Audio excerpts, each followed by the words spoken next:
ಕನ್ನಡ ನಾಡು, ಇದು ಕನ್ನಡಿಗರ ನಾಡಿಮಿಡಿತ.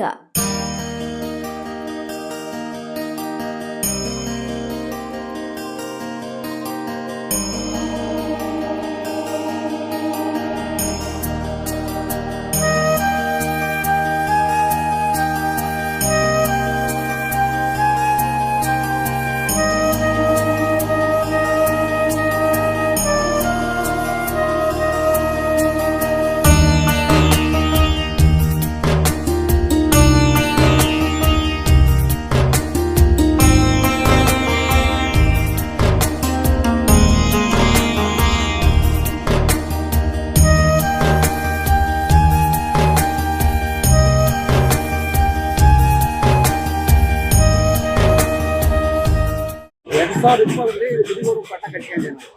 ಜನವರಿ 26, 20, 25, 26 ಜಾತ್ರೆ ಉತ್ಸವ ನಡೆಸ್ತಾ ಇದೆ. ಇದು ಎಡನಹಳ್ಳಿ ಮುದ್ದಿನ ಕಡೆಕೋಡಿ ಗ್ರಾಮಸ್ಥರು ಹಾಗೂ ಎಡನಹಳ್ಳಿ ಗ್ರಾಮಸ್ಥರು, ಅಕ್ಕಪಕ್ಕ ಗ್ರಾಮಸ್ಥರು ಸೇರಿ ಇದು ಆಗಿ ಜಾತ್ರೆಗಳು ನಡೆಸುತ್ತೇವೆ. ಆದರೆ ಇದು ಮೆರವಣಿಗೆ ದೇವರು ಉತ್ಸವ ಮೂರ್ತಿ ಇತ್ತಲ್ಲ, ಹನುಮಂತ ದೇವರು ಅಂತ ಒಂದು ವಿಗ್ರಹ ದೇವಸ್ಥಾನಿತ್ತು.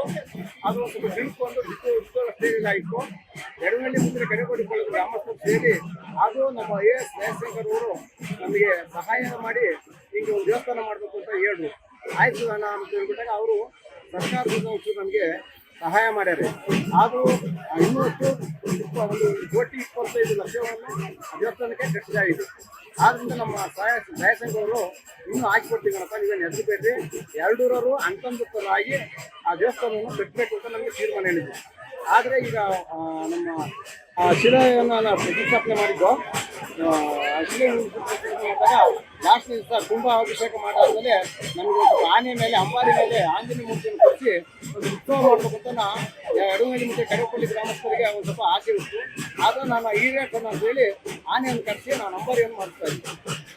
ಮಾನವರು ಹಾಗೂ ಪಕ್ಕದ ಕಳಪುರದಮ್ಮನವರು ಹಾಗೂ ಪಕ್ಕದಲ್ಲಿ ವಂಶಪಲ್ಲಿ ಮಾರಮ್ಮನವರು, ಚಿಕ್ಕಟ್ಟಿನಲ್ಲಿ ಆಂಜನೇಯ ಸ್ವಾಮಿಯವರು, ಅದೇ ಕೊಪ್ಪಳ ಗ್ರಾಮದಲ್ಲಿ ಸುಬ್ರಹ್ಮಣ್ಯ ಸ್ವಾಮಿಯವರು ಹಾಗೂ ಎಡನಹಳ್ಳಿ ಆಂಜನೇಯ ಸ್ವಾಮಿಯವರು, ಅದೇ ಗ್ರಾಮದಲ್ಲಿರುವ ಆ ಮೆಲ್ಲರಿನ ಸ್ವಾಮಿಯವರು ಆ ಅಲ್ಲಾ ದೇವರನ್ನು ಮಂಟಪದಲ್ಲಿ ತಿಳ್ಕೊಂಡು ಉತ್ಸವ ಮಾಡ್ತಾ ಇದ್ದೀವಿ. ನೀವಿನ್ನು ಕನ್ನಡ ನಾಡು ವಾಹಿನಿಯನ್ನು ಸಬ್ಸ್ಕ್ರೈಬ್ ಮಾಡಿಕೊಂಡಿಲ್ವಾ? ಈಗಲೇ ಸಬ್ಸ್ಕ್ರೈಬ್ ಮಾಡಿ, ಬೆಲ್ ಐಕಾನ್ ಅನ್ನು ಒತ್ತಿ ನೋಟಿಫಿಕೇಶನ್ಗಳನ್ನು ಪಡೆಯಿರಿ.